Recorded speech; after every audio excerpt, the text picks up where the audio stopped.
તો મોબાઈલનું સામાજિક દૂષણ જે રોકવા સરકાર હવે કાયદો બનાવશે। જી હા, મોબાઈલના દૂષણને રોકવા માટે સરકાર કાયદો બનાવવા જઈ રહી છે। મોબાઈલના દૂષણને રોકવા સરકાર ટૂંક સમયમાં જ કાયદો લાવશે, જ્યાં બાળકોના મોબાઈલ વાપરવા અંગે હવે સરકાર કાયદો બનાવવા માટે મક્કમ છે। બાળકોના મોબાઈલ વાપરવા મામલે કાયદો બનાવવામાં આવશે। આ અંગે મુખ્યમંત્રી તરફથી સૂચના મળ્યા બાદ કામગીરી શરૂ કરી દેવાશે। મોબાઈલ સામાજિક દૂષણ છે તેવું નિવેદન ઋષિકેશ પટેલ પણ આપી ચૂક્યા છે। મોબાઈલના સામાજિક દૂષણ અંગે સરકાર ચિંતિત હોવાનું પણ તેઓ જણાવી ચૂક્યા છે। તો સામાજિક દૂષણને રોકવા માટે કુટુંબ અને સમાજને તૈયાર થવું પડશે। સુરતમાં યુવતીએ કરેલ આત્મહત્યા બાદ હવે રાજ્ય સરકાર એક્શનમાં આવી ચૂકી છે। મોબાઈલ એક સામાજિક દૂષણ બન્યું છે।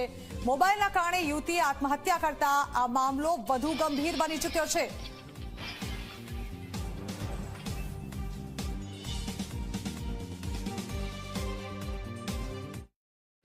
સામાજિક દૂષણ મોબાઈલ નાના બાળકો પણ અત્યારે નાનું બાળક લગભગ હજુ બાલ મંદિરમાં પણ ન ગયું હોય એના હાથમાં મોબાઈલ આપણા કરતાં પણ વધુ ઝડપથી એને વાપરતું થઈ ગયું છે। એવા સમયે એના જે બીજા જે દૂરોગામી અસરો છે, આ બાળકો મોબાઈલ વાપરે એના માટે રાજ્ય સરકાર આદરણીય ભૂપેન્દ્રભાઈના ધ્યાને પણ આ વાત આવી છે। એટલે ચોક્કસ રાજ્ય કક્ષાએ કેવી રીતે આને વર્કઆઉટ કરવું એ હવે સીએમ સાહેબની સૂચના મળેથી ચોક્કસ આ સામાજિક દૂષણને રોકવા માટે પહેલાં તો કુટુંબ તૈયાર થાય, સમાજ તૈયાર થાય।